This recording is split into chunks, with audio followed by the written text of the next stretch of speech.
राम राम जी मित्रों।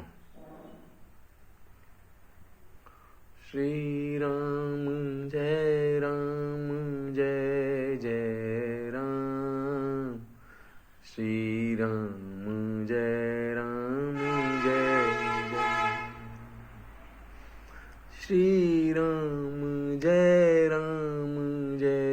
जय राम। श्री राम जय जय राम।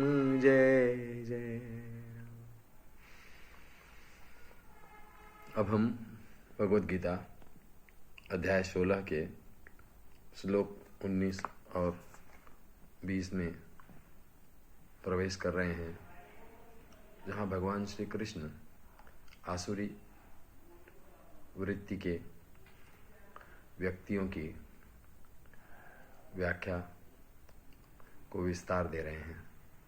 इसके पिछले श्लोकों में भी हमने आसुरी प्रवृत्ति के गुणों को देखा और अब और विस्तार से भगवान श्री कृष्ण इसे समझा रहे हैं, जिससे कि हम उन गुणों से, ऐसे आसुरी प्रवृत्ति के गुणों से बचें और ईश्वर के बाबत सकारात्मक रुख अर्थात दैवी गुणों का परिचय दें। तो भगवान श्री कृष्ण आसुरी गुणों की व्यक्तित्व की आगे व्याख्या करते हुए कहते हैं, तान अहम द्विशतः क्रूरान संसारेषु नराधमान क्षिपामि अजस्त्रम अशुभान आसुरीषु एव योनिषु। ऐसे उन द्वेष करने वाले पापाचारी और क्रूर कर्मी नराधमों को मैं संसार में बार बार आसुरी योनियों में ही डालता हूँ। अगले श्लोक में भगवान श्री कृष्ण कह रहे हैं, आसुरीम योनिम आपन्नाः मूढ़ाः जन्मनि जन्मनि माम अप्राप्य एव कौन्तेय ततः यान्ति अधमाम गति।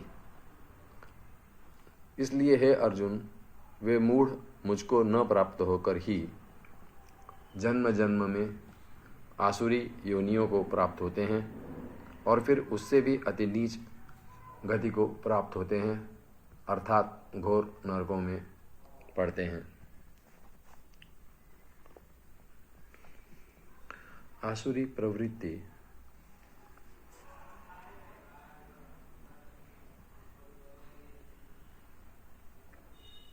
का जो व्यक्ति है वो अभिमान में जीता है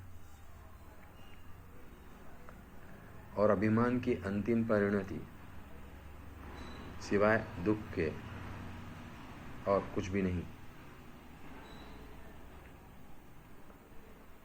आसुरी प्रवृत्ति का व्यक्ति द्वेष में जीता है, निंदा में जीता है और इसलिए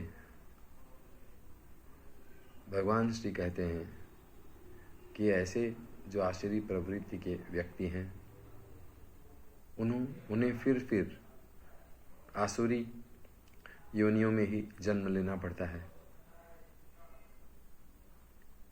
ईश्वर की तरफ जाने का जो रास्ता है, ईश्वर को प्राप्त करने का रास्ता है, उसकी तरफ आसुरी प्रवृत्ति के व्यक्तियों का कोई झुकाव नहीं होता। वे दंभ में जीते हैं, वे मूढ़ प्रवृत्ति के होते हैं, उनके अंदर विवेक नहीं होता और